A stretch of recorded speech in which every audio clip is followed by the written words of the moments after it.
Napakalaking bagay ang kanta tulad naming mga may pinagdadaanan din sa buhay. Kasi kung ikaw ay depression survivor, it always has the tendency na it will always come back.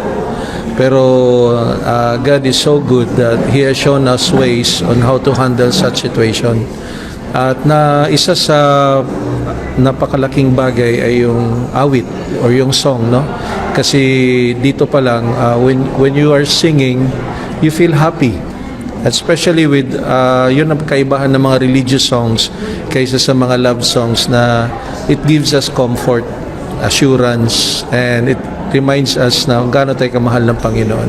Kasi ang anxiety ay bunga yan ng kawalan ng pananampalataya sa Panginoon. So, when you sing and nare-remind ka rin na kahit kami yung singer, parang message na rin para sa amin na kung ano yung mensahe ng awit at anong gustong ipaalala ng Panginoon sa atin.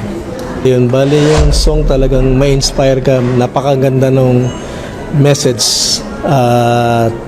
Kumbaga, lalo na kung malaki yung problema mo, lalo ngayon sa panahon ngayon, maraming kaguluhan.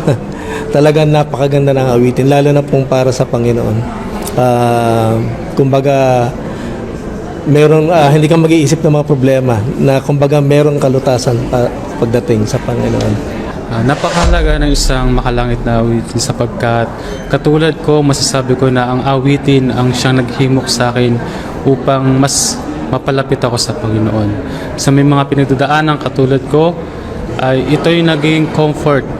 Dito namin na ilalabas yung pakiramdam na para kaming kino-comfort ng Panginoon. Parang kinakausap niya kami through music. Kaya sa mga may pagdadaanan, napaka-importante ng mga makalangit na awitin. God understands your tears. God understands your fears. God understands your needs.